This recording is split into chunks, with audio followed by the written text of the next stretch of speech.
Flower friends, 'tis the season for dreaming up of what next year is going to be. And after this year has been a lot. And we moved. I now drive like 6 to 10 hours a week, going back up to the cities. My business has changed, my life has changed completely. Literally, there was a Target almost always, 5 minutes away, and you guys, it's, 20 now. It's just life is different. Things are different, and I was really thinking about, some of these things were really, really hard, but I had some different coaching sessions and really just talking to people recently, and a lot of people, I think 2025 felt like they are surviving it, and I'm making big plans for 2026 and what that's going to look like. And so I wanted to dive in what we can do to go from surviving to thriving in 2026. And I want to talk about 5 ways that we can make that happen. But I really want to start with naming survival season. Survival really looks like, it looks like something different for everybody. But if you can resonate that these things are happening for you, I want you to really kind of look inward. First, I want to acknowledge survival mode is not failing. Sometimes we are building, we are caregiving, we are healing, we are learning, we are in a stage of rebirth, of regrowth. It often can look like we're saying yes to everything. We're not paying ourselves consistently. We're living in reactivity to emails, texts, fires. We're making decisions based on fear instead of strategy. And survival mode is not meant to be permanent, but I do feel like a lot of people make themselves a very permanent resident of survival mode. But it costs so much to stay there. And I feel like often, as most of us are women, a lot of us are mothers. A lot of us maybe have caretaker tendencies. And so we feel like this is normal. Like feeling like life is hard is just normal. But that normalcy, really is burnout, physical stress, high cortisol levels, exhaustion. Then your creativity starts waning, and you're just like, I can't be inspired by anything. I can't look at this really cool flower and come up with anything. Maybe it's because you're undercharging and you're living in resentment of your clients and the work you're doing because it's not in alignment, because you've just been like, I need to pay the bills. Your business growth feels really heavy instead of expansive. You love flowers, but you're tired of your business. This is a big signal that things need to shift. And I have gone through this several times. They've all looked a little bit of different because of the different season that I was in. And I've had it that, I was 40, quitting my corporate job of 10 years, leaving safety, um, and having a baby, losing my mother shortly before that, going through a very crazy custody battle, finding out my daughter had autism, then just feeling no energy, feeling tired, feeling uninspired, feeling like I was just trudging along, and I just didn't wanna feel like that, and then that really sparked me to dive into, God, I felt like this was normal, and I had normalized it for so long, you guys, that I finally went and saw a functional medicine doctor, and I've done a whole episode on how being a florist made me sick. And yes, the stress and all those things definitely didn't help, but I had heavy levels of chemicals like pesticides and herbicides in my body. And after like some things started kind of like coming into place, that's when I started really digging into that. I shouldn't feel this way. But I had normalized feeling burnt out for so long. I was doing online school with my daughter for like 2.5 years, and I was doing 45 weddings, and I had a newborn baby, and I was 40, and I was just frankly feeling like shit. And I decided that I didn't want to feel like that anymore. And that I wanted to redefine what thriving looked like instead of just surviving. Like, these things could happen, but I'm no longer a victim to them happening. I'm a action taking problem solving woman, and I want to create clear boundaries. I want to create predictable income. I want to choose work instead of chasing it. I want to feel calm. Like, I am a very calm person, you guys, but I wanted to feel inner calm. I am very calm in the outside, but sometimes when things are feeling heavy, like my heart feels like it's that twisty mop and I'm wringing the shit out of it because I feel like it's just all these threads are being pulled in a million different ways. And I don't want to feel like that. I don't want you feeling like that. I want you to have margin in time, in money, in energy. And when you have margin, everything feels different. And what I mean by margin is like, I remember like my first big investment to go do some floral workshop or something like that. It was a floral workshop and it wasn't even really that expensive, you guys. But I remember I was just like, whoa, like that's some money.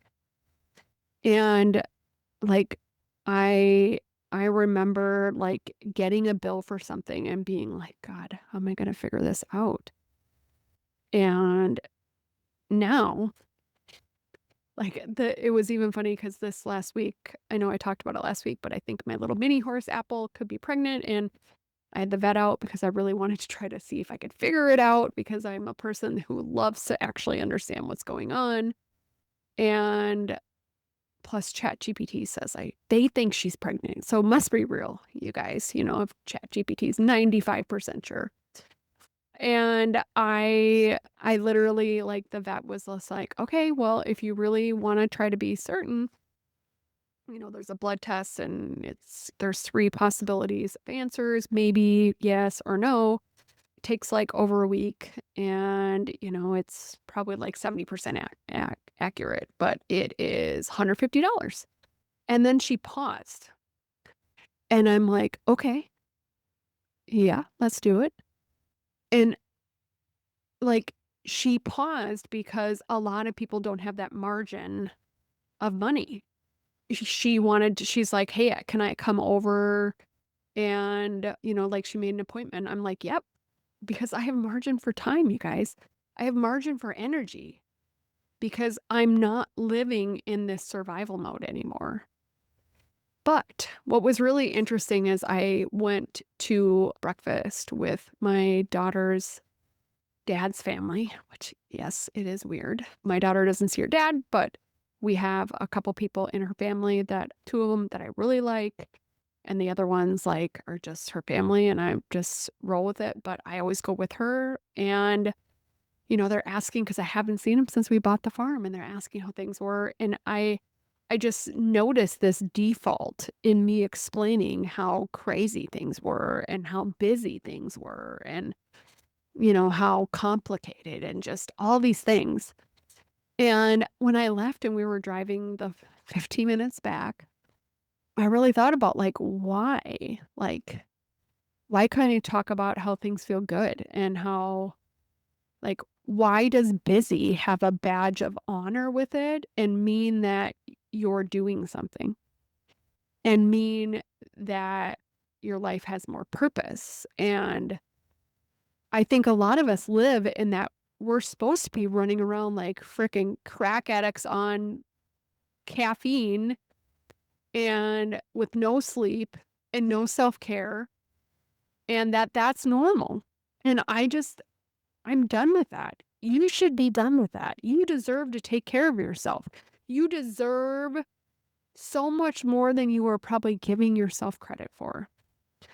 And I truly feel I, about 2.5 years ago, 2-ish years ago, was certified as a life and mindset coach. And I truly believe if you have a life problem, you probably have a business problem. If your business isn't successful, if things are holding you back, I'm guessing there is a life problem.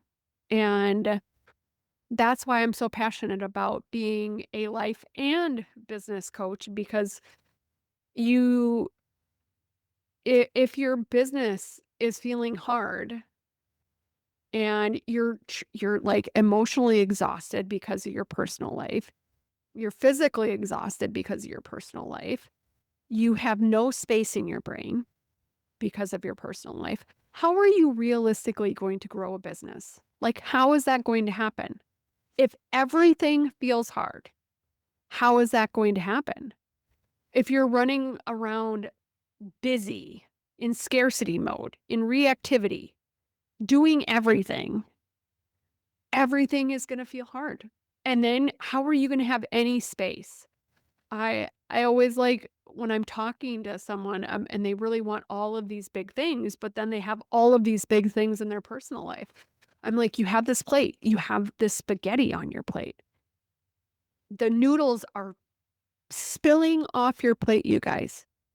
The sauce is all over the table. The sauce is everywhere. You have cheese just everywhere going. Your meatball is like down the table 3 feet.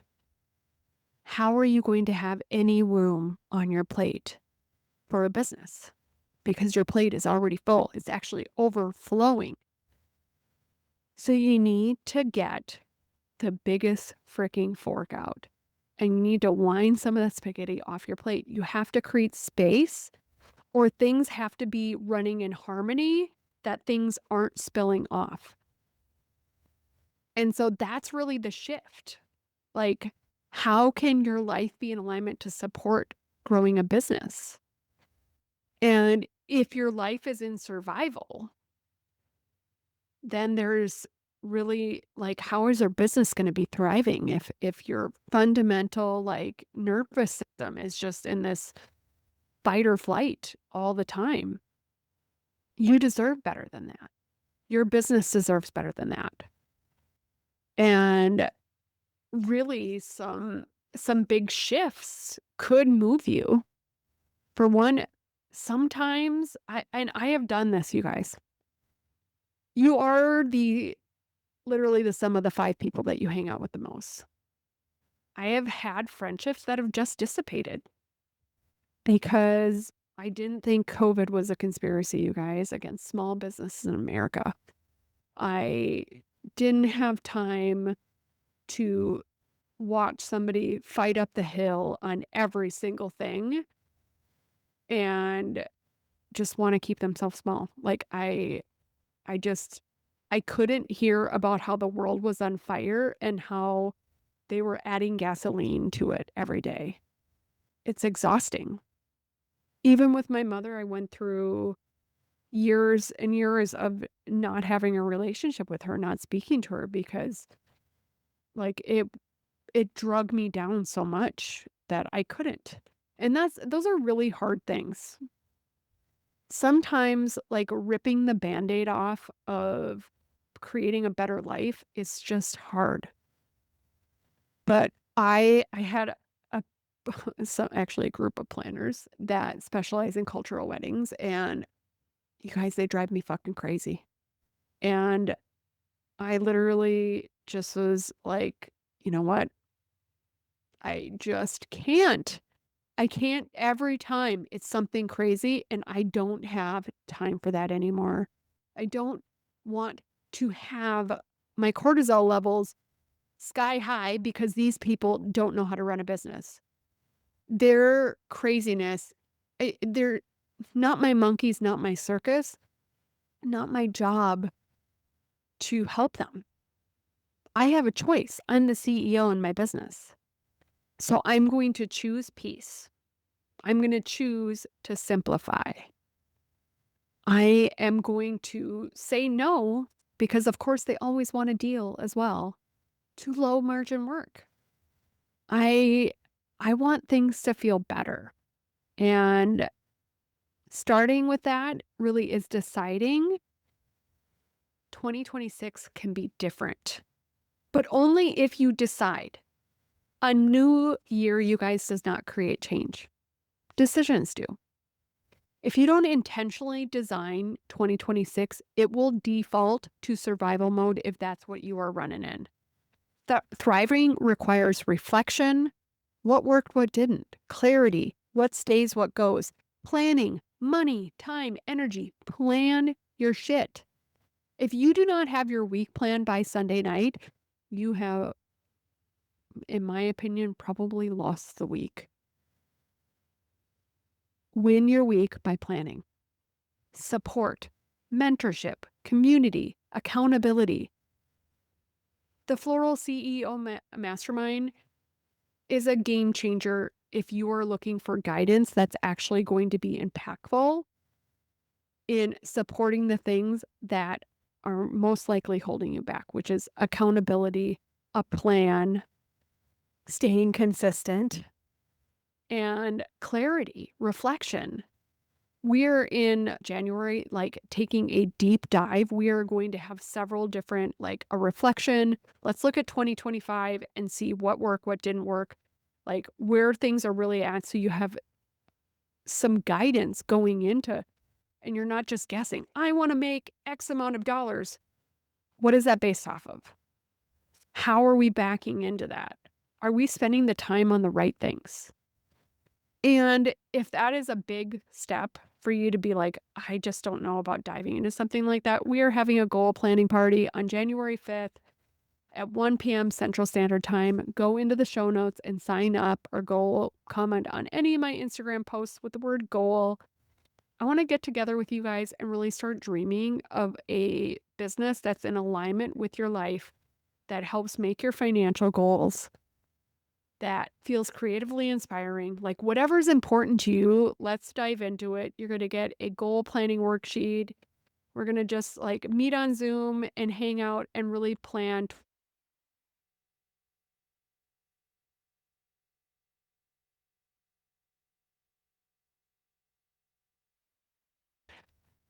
What part of my business drains me the most? What actually makes me the most money? Where am I over giving? What would thriving feel like? What am I no longer willing to tolerate in 2026? Because you can decide. You are the CEO. And as the CEO of your business, you have the power to make that shift. But now I want to talk about the 5-step shift. First, we have to acknowledge survival without shame. Survival mode isn't failure, it's a response. Many florists are surviving because we are mothers, because we are working, because we are rebuilding. Like, I have talked to so many people, they're like, life is starting over, or they're starting a next chapter in their life. Like, I am so proud of one of my mastermind girls that's now been with me a year.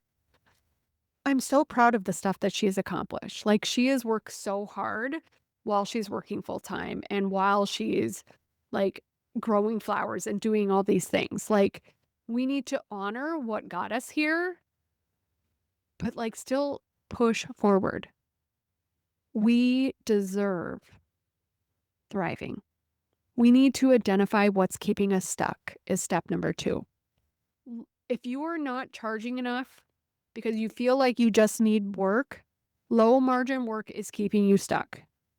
Saying yes out of fear, like this person isn't going to like me anymore. Like just like the planners I told you, I kept saying yes because I thought I was supposed to, and it just like it's insanity. It doesn't make any sense.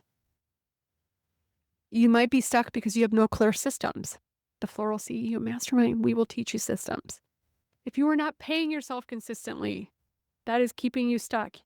You need to pay yourself. You need to make money. You're working hard. If you are living in constant reactivity, like that is keeping you stuck. You can't fix what you won't name. So now we need to redefine, what does thriving mean to you? Like, what does it truly mean? Thriving is not working nonstop, booking everything, chasing likes and follows, and being cool on Instagram. Thriving is calm, predictable income, clear boundaries, creative joy, feeling supported, you guys, by your business. All right, step 4, making small strategic shifts. Like, this is not a rip your Band-Aid off and tomorrow is gonna be different. Like, I feel like everybody thinks like the new year, new me shit. You need small action steps to get you there. And I've done episodes on micro momentum, and I'm serious, like, it is impactful. Simplifying your offers might be that strategic shift that you need. If you're like living in reactivity to every time the phone goes off, you are going to be chasing some $35 order and then delivering it for $5. Stop. You have no space for big thinking. Raise your prices with intention. Build some planner relationships. Focus on micro momentum, on doing any objectives in your business, and then create systems that repeat. Small changes are sustainable growth. All right. Number 5, decide that 2026 will be different. New Year's don't change businesses, decisions do. Thriving requires intention, structure, and support. You cannot do it alone, but you do need to choose it. If you want support, go check out floralceo.com/mastermind. I would love to support you with accountability, systems, structure, little kick in the ass every once in a while, and really just like somebody that's done it. Like, I have had a business that is in multiple six figures. I think this year will hit in the threes again for years now, for years. And I did that with moving, with being, I'm a farmer now, you guys, like getting my kids off the bus, snuggling them, and being a human that I'm really proud to be, and not just somebody that's like, every day I'm hustling. That's part of the reason why I changed the name of the podcast, because I am the CEO of my life and my business, and I do things that feel in alignment, that are really things that I feel so good about, the human that I'm being, the mother that I'm being, the business owner, the work that I'm producing. Like, I made so much beautiful stuff this year, you guys. It's bananas. Like, and I did that, and like today I was out doing chores and I looked at Petunia, my mini cow, and I was thinking, because I've been planning the vision, the goal planning party, and I was thinking about my vision board for 2025. And I had a feeling, I had a weird feeling that we've been looking for a farm for 5 years, you guys. I had a feeling that this was going to happen. I don't know why. It was just like this innate feeling.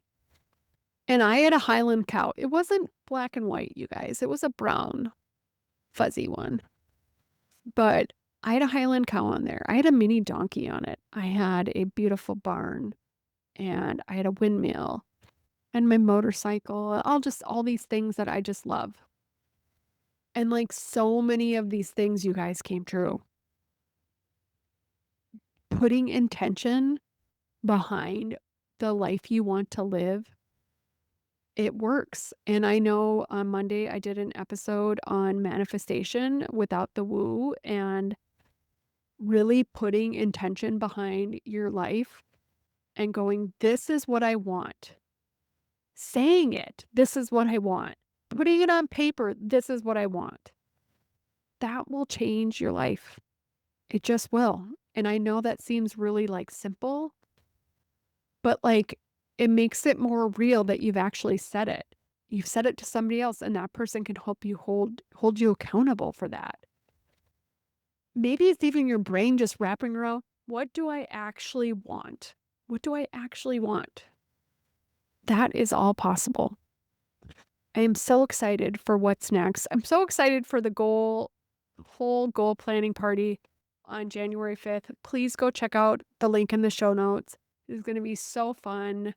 And the mastermind in January, if you guys have been considering joining it, if you want to start your year off, that's the place to do it. Like, we are going to have so much fun. We're going to have a vision board party because it's so important. And we're going to create our screensavers so everybody has it on their phone because I just feel like we have our phones, we need constant reminders. And go check out pluralceo.com/mastermind to check that out because it's going to be huge. I'm excited. I loved last year's goal planning month. It was amazing and I would love for you to be a part of that. So, thank you so much for listening. I hope if you celebrate the holidays that you have an amazing, fun, and maybe a little flower-filled holiday.